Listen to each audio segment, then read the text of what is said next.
Assalamualaikum warahmatullahi wabarakatuh. Alhamdulillahirabbil alamin. Alhamdulillahirabbil alamin. Wassalatu wassalamu ala asyrofil dosen pengampu yaitu Bapak Aryadi SHI MH. Anbiya wal mursalin Sayyidina wa maulana Muhammad wa ala alihi wa sahbihi wa barik wa sallim ajma'in. Di sini saya akan menjelaskan tentang aliran-aliran dalam pemikiran Islam.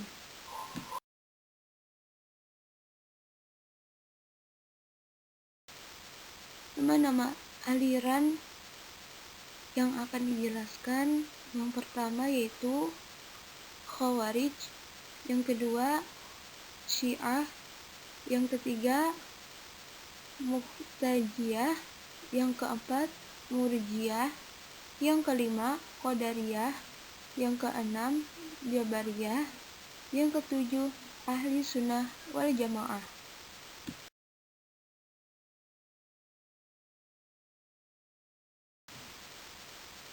Aliran Khawarij. Aliran ini merupakan golongan yang keluar dari barisan Ali bin Abi Thalib saat menyikapi perdamaian peristiwa tahkim oleh Muawiyah. Awal keluarnya mereka dari pemimpin kaum muslimin, yaitu pada zaman Khalifah Ali bin Abi Thalib ketika terjadi musyawarah dua utusan. Mereka berkumpul di suatu tempat yang disebut Khara, satu tempat di daerah Kufah. Oleh sebab itulah mereka juga disebut Al-Qururiyah. Dalam mengajak umat mengikuti garis pemikiran mereka, kaum Khawarij sering menggunakan kekerasan dan bertumpah darah. Rasulullah Muhammad SAW menjuluki kaum ini dengan julukan anjing neraka. Aliran Syiah. Aliran Syiah sejalan dengan Ali bin Abi Thalib.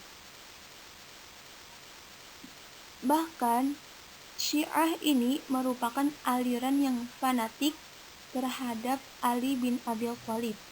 Mereka memiliki pandangan tentang Islam, di antaranya menganggap bahwa Al-Quran yang sekarang mengalami perubahan dan pengurangan.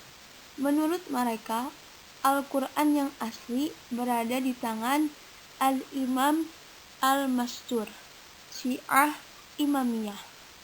Terlebih lagi, golongan ini tidak mengamalkan hadis kecuali dari jalur keluarga Nabi Muhammad SAW. Tidak hanya itu, kelompok ini juga menghalalkan nikah mut'ah atau yang sering disebut dengan kawin kontrak. Kalangan Syiah sendiri berpendapat bahwa kemunculan Syiah berkaitan dengan masalah pengganti Khalifah Nabi Sallallahu Alaihi Wasallam.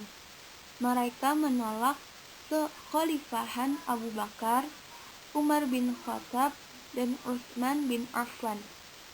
Karena dalam pandangan mereka hanya Ali bin Abi Thalib yang berhak menggantikan Nabi.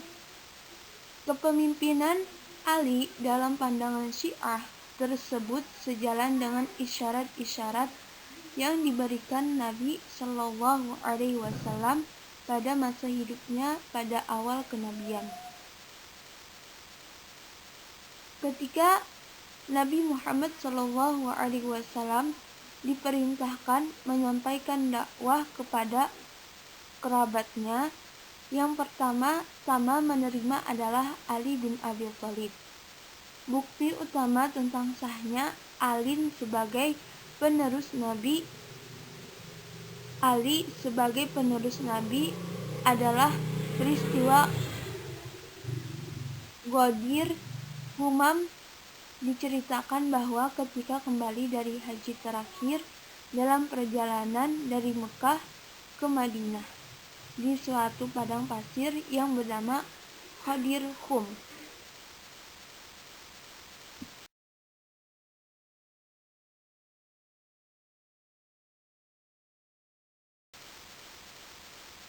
Aliran Mu'tazilah. Aliran ini adalah golongan yang dikenal dengan sebutan kaum rasionalis Islam, karena dalam memahami sesuatu lebih berdasarkan pada akal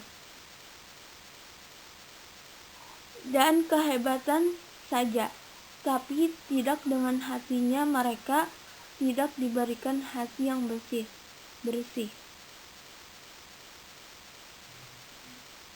Aliran ini berpendapat bahwa orang Islam yang berdosa besar bukan kafir, juga bukan mukmin, tetapi berada di antara keduanya. Pandangan lain dari Mu'tazilah adalah hanya mengakui peristiwa Isra Rasulullah SAW, tetapi tidak mengakui Mi'raj Nabi ke langit. Dan menurut mereka tidak ada sifat Allah, yang ada hanya zatnya. Mereka juga sama dengan kaum Qadariyah, tidak menerima takdir, dan menurut mereka pelaku dosa yang sangat besar akan kekal di dalam neraka walaupun sudah bertaubat. Padahal Allah Subhanahu wa Ta'ala akan mengampuni dosa kita, walaupun itu sangat besar, asalkan kita mau untuk taubat dan bersungguh-sungguh memohon ampun kepadanya, karena Allah Maha Pemaaf dan Maha Segalanya. Aliran Murji'ah. Aliran ini berpandangan bahwa orang berdosa tidak termasuk kafir dan tidak kekal dalam neraka. Mereka yang berpendapat demikian termasuk golongan Murji'ah moderat. Sedangkan mereka yang berpendapat bahwa orang Islam yang percaya pada Allah kemudian menyatakan kekufuran secara lisan tidak menjadi kafir, sebab iman itu terletak di dalam hati. Aliran ini muncul dilatar belakangi oleh persoalan politik. Adapun secara istilah, Murji'ah adalah kelompok yang mengesampingkan atau memisahkan amal dari keimanan, sehingga menurut mereka suatu kemaksiatan itu tidak mengurangi keimanan seseorang.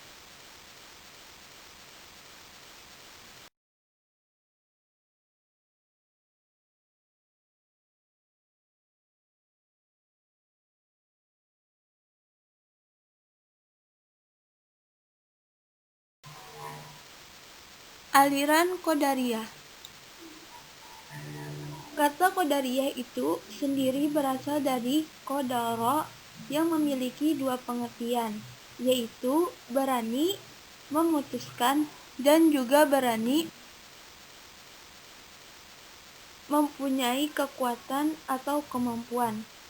Sedangkan Qadariyah yang dimaksud di sini adalah suatu paham bahwa manusia mempunyai kebebasan berkehendak dan punya kemampuan untuk berbuat.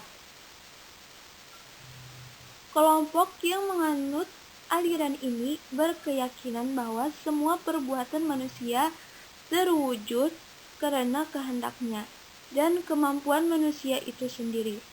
Manusia dapat melakukan sendiri semua perbuatan sesuai kemampuan yang dimilikinya. Latar belakang timbulnya Qadariyah ini sebagai isyarat menentang kebijaksanaan politik Bani Umayyah yang dianggapnya kejam. Apabila aliran Jabariyah berpendapat bahwa Khalifah Bani Umayyah membunuh orang, hal itu karena sudah ditakdirkan Allah dan hal ini berarti merupakan topeng kekejaman Bani Umayyah. Maka aliran Qadariyah mau membatasi qadar tersebut. Mereka mengatakan bahwa kalau Allah itu adil, maka Allah akan menghukum orang yang bersalah dan memberi pahala kepada orang yang berbuat kebaikan. Manusia harus bebas dalam menentukan nasibnya sendiri, dengan memilih perbuatan yang baik maupun yang buruk. Jika Allah itu telah menentukan lebih dahulu nasib manusia, maka Allah itu zalim. Karena itu, manusia harus merdeka memilih atau ikhtiar atas perbuatannya. Khaliqul al-af'al. Manusia harus memiliki kebebasan berkehendak. Orang-orang yang berpendapat bahwa amal perbuatan dan nasib mereka itu hanyalah bergantung pada qadar Allah saja. Selamat atau celakanya seorang itu telah ditentukan oleh Allah sebelumnya. Pendapat tersebut adalah sesat, sebab pendapat tersebut berarti menentang keutamaan Allah dan berarti menganggapnya pula yang menjadi sebab terjadinya kejahatan. Mustahil Allah melakukan kejahatan. Ajaran-ajaran paham Qadariyah segera mendapat pengikut yang cukup hingga khalifah segera mengambil tindakan dengan alasan demi ketertiban umum. Aliran Jabariyah berbanding terbalik dengan Qadariyah. Aliran Jabariyah memandang bahwa manusia tidak mempunyai kebebasan dan kekuatan untuk menentukan kehendak dan perbuatannya. Aliran ini memiliki paham bahwa kita sebagai manusia harus menerima atas hidup yang sudah ada pada qada dan qadar dan sudah ditulis di Lauhul Mahfuz. Aliran Jabariyah baru berkembang pada abad kedua di Khurasan. Pandangan Jabariyah berbanding terbalik dengan Qadariyah, yang mana pada aliran Qadariyah manusia memiliki kebebasan atas dirinya untuk menentukan hidupnya.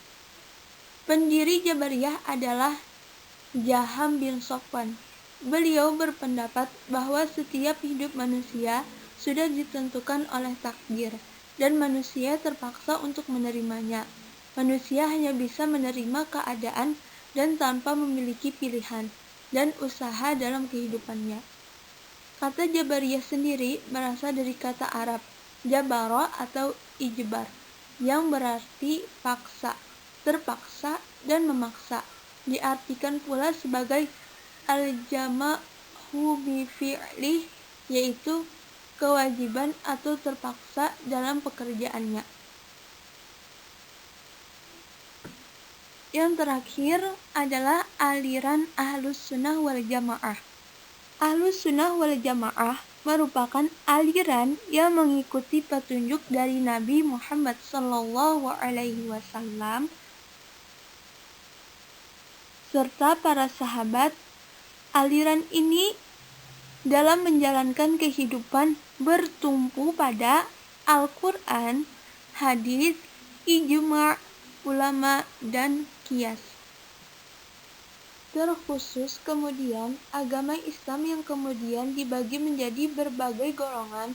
Ada sekurangnya 73 golongan yang telah disampaikan oleh perawi hadis berdasarkan sabda Nabi Muhammad SAW. Nabi Muhammad SAW bersabda dari Abu Hurairah radhiyallahu an, ia berkata, Rasulullah SAW telah bersabda, kaum Yahudi telah terpecah menjadi 71 golongan atau 72 golongan, dan kaum Nasrani telah terpecah menjadi 71 atau 72 golongan, dan umatku akan terpecah menjadi 73 golongan. Ada beberapa alasan mengapa kemudian keberagaman pemahaman dan aktivitas beragama terasa sangat penting untuk dikaji dan dianalisis.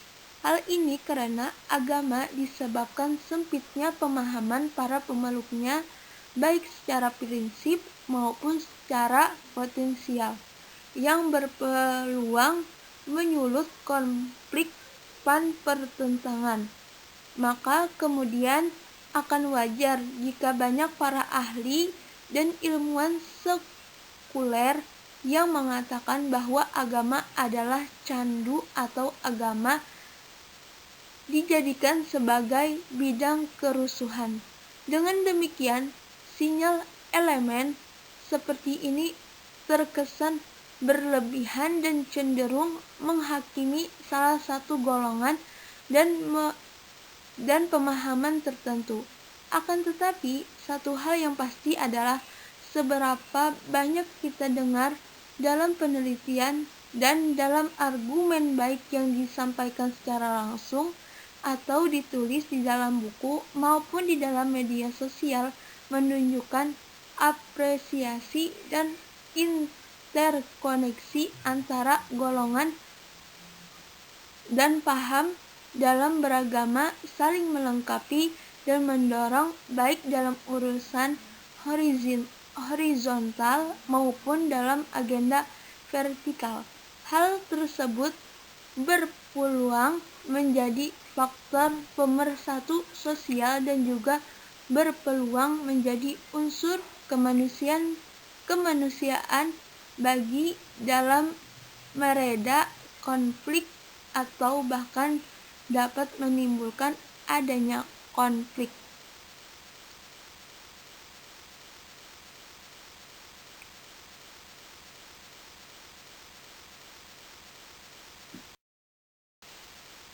Sampai di sini penjelasan dari saya.